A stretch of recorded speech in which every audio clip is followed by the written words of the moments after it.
ya está el rap en sala. Bueno, ya estamos. Esperamos unos minutos, ¿ok? ¿Cómo? ¿Perdón? Esperamos unos minutos. Unos minutos, perfecto. Okay. ¿Estamos ya grabando o no estamos grabando? ¿Me confirman? Me parece que no. Yo creo que podemos comenzar y vamos haciendo una intro mientras corren los minutos para que el rap pueda comenzar el show. ¿Les parece? No sé quién está de hosting. ¿Rosita? Sí, ya está grabando la clase. Ah, ya está grabando. Bien. Bueno, queridos amigos, bienvenidos. Muchas gracias por conectarse. Estamos transmitiendo para las comunidades no ágidas de Latinoamérica. Gracias a que vemos conectados de Colombia. Está Miguel Shalom, el director de Brioland Colombia. Tenemos a Rosita, que también es columnista en Notinoa. Está en Estudiantes Universales. También está en Brioland México. Nuestro amigo Luis Arturo de Brioland México. Yochebed Difonso y Lenías Martínez de Estudiantes Universales de Argentina. Bueno, también tenemos a Brioland Bolivia. Y aquí que hoy reconoció a nuestro amigo de Ecuador, que se está conectando por primera vez también.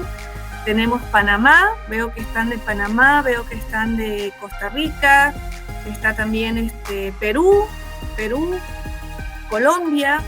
Así que muchísimas gracias, queridos amigos. Chile, claro que sí, Brioland Chile, que después tienen una reunión también con el rap, por si acaso Brioland Chile tuvo su primer evento presencial hace unas semanas atrás, así que felicidades a los amigos de Brioland Chile. Esperemos duplicar ese ejemplo también en otros países. Así que sus preguntas, por favor, las van a preparar, las van a enviar por el Messenger, el lado de los mensajes, como siempre. Y en Guatemala, claro que sí, estoy leyendo los mensajes. Muchísimas gracias a los amigos de Guatemala. Mi querido Rap, usted me dice en qué momento.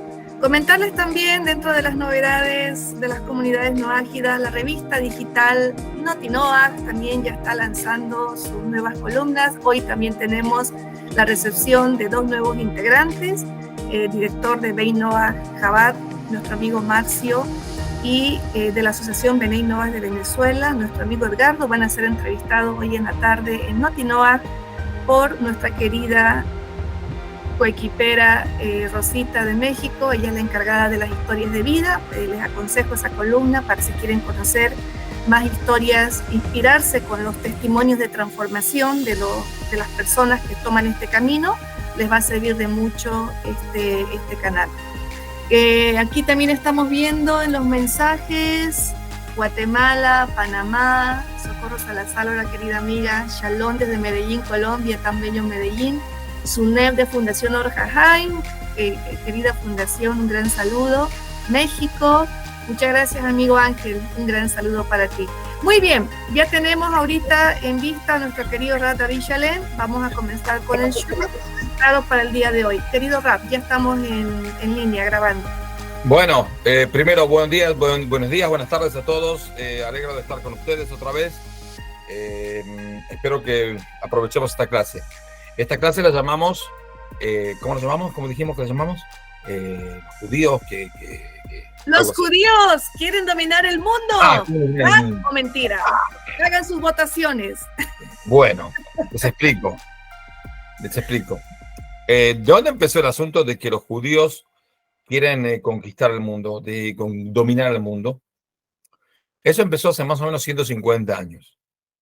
Y tengo una explicación de dónde salió, pero para empezar a entender de dónde surgió, hay que primero entender dónde surgió el antisemitismo en general. Ahora, tomó un artículo bastante importante del Rav Sherky, en el cual explica todas las bases del antisemitismo mundial, dónde empezó, cuándo empezó. Primero, empezó con Abraham, muy simplemente. ¿Por qué empezó con Abraham? Porque en el momento en el cual una persona se distingue de los demás y dice, yo quiero ser distinto, en ese momento es algo totalmente sociológico, de sociedad muy común. En ese momento él como que está llamando la atención y está llamando a que lo ataquen, de cierta manera. ¿Por qué? Porque si yo pongo ahora un pichón de pollito negro dentro de 100 pichones blancos o amarillos, ¿qué es lo que pasa? Va a ser atacados. ¿Por qué? Porque es distinto. Lo que hizo Abraham, y no lo hizo por él, Dios lo eligió y lo puso ahí, es, de cierta manera, es decir, bueno, yo hago una cosa distinta. Y eso provoca que la gente se dé cuenta, que la gente no lo puede ignorar. Y ahí en ese preciso momento empieza el asunto de cómo hacer para sacarnos de encima este tipo. ¿Y por qué hay que sacarse de encima a Abraham, o Isaac, o Jacob, o el judaísmo, el judío en general? Hay varias ideas de por qué. Yo lo tengo anotado, saqué del coso. Así. Hay una de las ideas de por qué hay que odiar al judaísmo. Una es porque los judíos fueron los que trajeron la fe en Dios, fe en un Dios único. Por eso los descreídos, ¿ok?, odian a los judíos porque son los que traen la fe a ese Dios que ellos no lo quieren. No quieren. Ellos prefieren idolatría, prefieren no creer en nada. Entonces, cuando ve el judaísmo es una fe emperrada en creer en Dios, en un solo Dios. Entonces eso provoca una parte del odio. Segunda parte del odio, hay uno de los historiadores romanos que se llama Taquitos. No jugaba el taquito en el fútbol, así era el nombre del tipo. Este Taquito escribió una vez uno de sus libros de historia que los judíos hay que odiarlos. ¿Por qué? Y tienen que borrarse del mapa. ¿Por qué? Porque los judíos son ateos.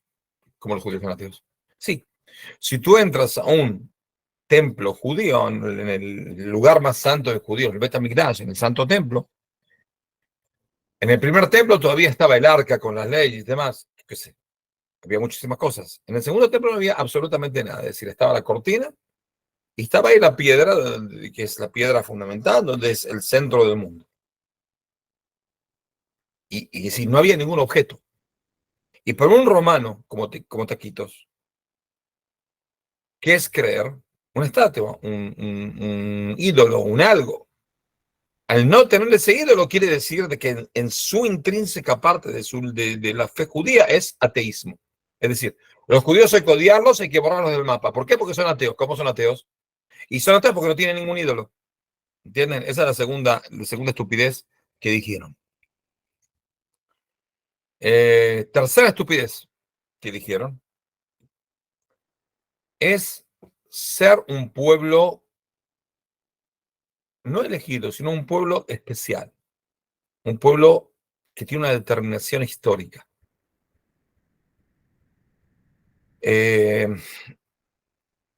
Había un comandante alemán, no nazi, pero que el comandante alemán de la zona de Danzig, en Alemania, y un tipo muy, como se dice, muy cercano a Hitler, pero no era del partido nazi. Él le dijo a Hitler, ¿por qué usted odia a los judíos? Entonces, después de que le agarró un ataque histérico, porque Hitler era una persona muy histérica, le agarró un histérico, tipo, los ojos se le sacaban de las órbitas y temblaba y le salía saliva por la boca y demás estupideces. ¿Ustedes me ven? ¿Está todo bien? ¿Aló? ¿Me están viendo? Sí, sí, Perfecto, sí, señor. perfecto, querido Oh, Rab. bueno, Perfecto, no se preocupe. bueno, entonces, no, si se duermen, también está bien. Lo que pasa es que no ronquen. Te apagar el micrófono para no roncar. ¿Ok? Entonces, Raúl le preguntó a Hitler. Hitler, después del ataque de enero, le dijo, no va a haber dos pueblos elegidos. Es decir, él se pensaba, yo como alemán, soy el pueblo elegido por Dios. Yo tengo que traer a la humanidad a otra fase. Y los judíos son el contrario, es decir, justo como Amalek. Amalek el pueblo judío es el que tiene que llevar a la humanidad a otra fase, entre paréntesis, mucho más elevada. Y Amalek es el que lo tiene que hacer a toda la humanidad a la fase a otra fase. ¿Qué fase? La fase animal, donde no hay misericordia, donde no hay pureza, donde no hay sentimiento. Animalitos, los hombres son una especie de animales, nada más. Tienen instintos y nada más.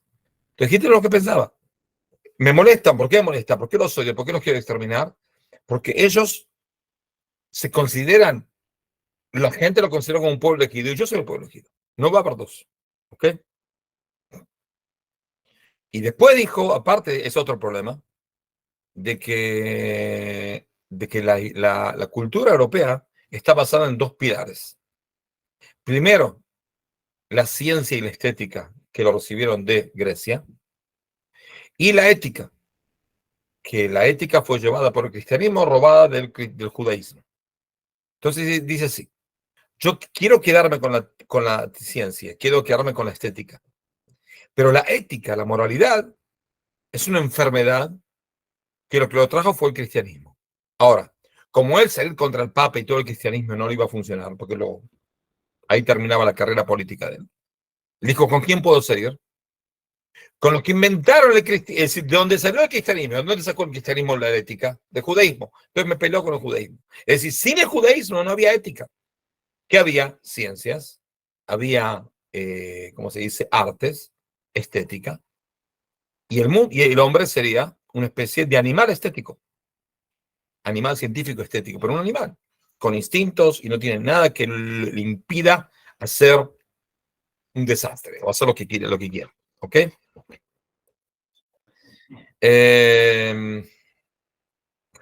Hay otro tipo de antisemitismo que es un antisemitismo medio torcido, que dice así.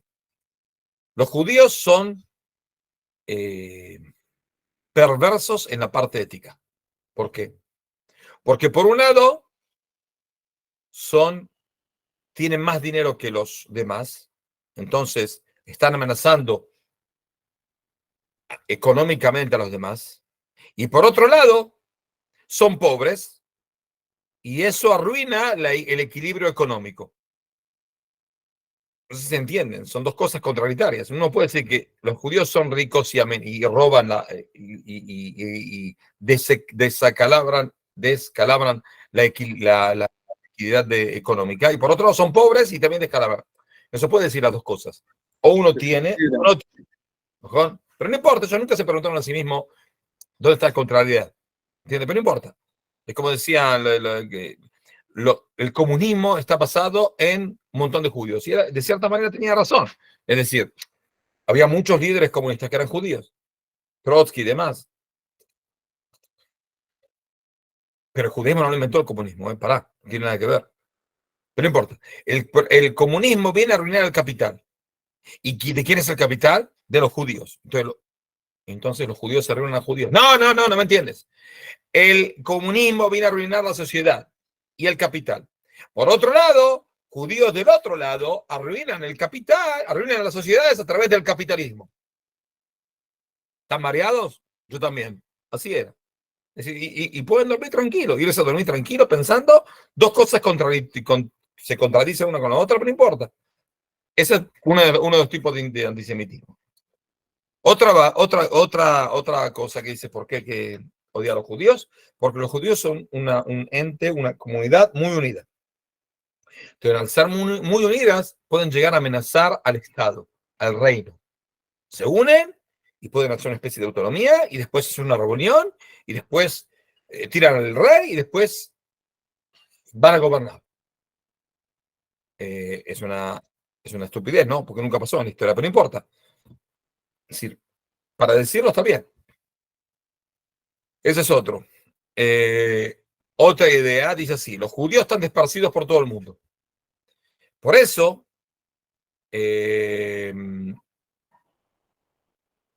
al estar esparcidos por todo el mundo, esos como que están, pues como un pulpo que tiene brazos por todos lados. Por eso la solución de ellos es que estén juntos en un solo país. Es decir, si pongan juntos todos los judíos en un solo país, es menos amenaza al mundo. Pero el estar esparcidos es por eso se puede odiar. Otro tipo de antisemitismo es el antisemitismo francés de Jean-Paul Sartre, que dice de que Jean-Paul Sartre es uno de los más grandes filósofos franceses de la segunda parte del siglo XX. Entonces, él escribió una especie de librito que se llama Pensamientos sobre sobre el problema judío. Eso se puede traducir así. Entonces dice así, de que los judíos no existen, el judaísmo no existe. Es un invento del antisemitismo. Si los antisemitas se dejan de molestar a los judíos aparecen. Sí, no tienen algo que los una, no tienes algo que los identifique. Porque hay judíos de capitalistas y de judíos comunistas. Hay judíos así, hay judíos así, por todos lados. Son muy distintos. Entonces quiere decir que el judaísmo como judaísmo no existe. ¿Ok? Por supuesto que es una estupidez. Pero eso es lo que decía. Es decir, es también antisemitismo. Es decir, el antisemitismo es el marco donde está dentro el judaísmo, pero el judaísmo, como si no está el antisemitismo, no existe. Deja de existir. Y si seguro que no sabe nada de judaísmo, pero no importa, eso es lo que dijo. ¿Ok? Es decir, no hay ninguna cosa que diferencia entre un judío y un no judío. La única diferencia que lo hace judío es que alguien lo odia. ¿Ok? Se ve también, se encontró en arqueología, en una de las excavaciones arqueológicas en Egipto, una especie de escrito, no escrito, una especie de algo tallado en la tierra, en la piedra, de la época de los faraones, del hijo del Ramsés II, que dijo, que escribió así. Él dice: conquisté la tierra de Canaán, arruiné toda la ciudad de Megiddo, que es una ciudad muy importante en el norte, arruiné la ciudad de Gezer, y Israel se terminó, no tiene más simiente. ¿Quién era Israel en esa época? Nada. Si todavía no llegaron a la tierra de Canaán, estaban en el desierto. Pero no importa. Él dice: yo me tengo que decir de que Israel dejó de existir. ¿Y a tú qué te importa? No importa. Es decir, vemos algo que extra de la Biblia, en el cual ahí aparece el exterminio del pueblo de Israel, es decir, el antisemitismo básico. ¿Ok? Ahora, para explicar por ahí,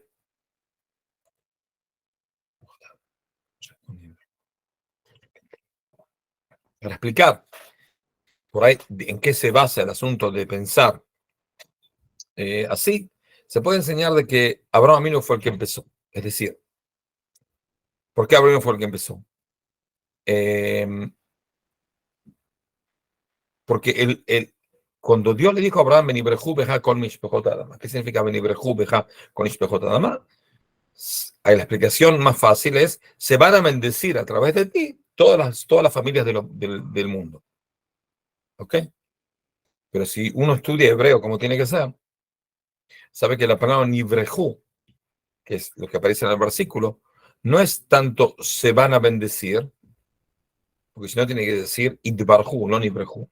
Es otra palabra parecida pero distinta. Nibrejú viene a ser así. Cuando yo tengo un árbol y quiero hacer de un árbol dos, ¿cómo hago?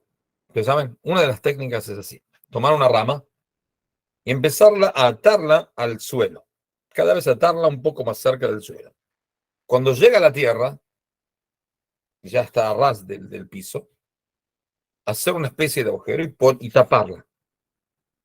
¿Qué es lo que pasa en ese momento? A los días, empieza a sacar raíces. Esa rama que la enterré, va a sacar raíces. Y de ahí sale otro arbolito. ¿Ok?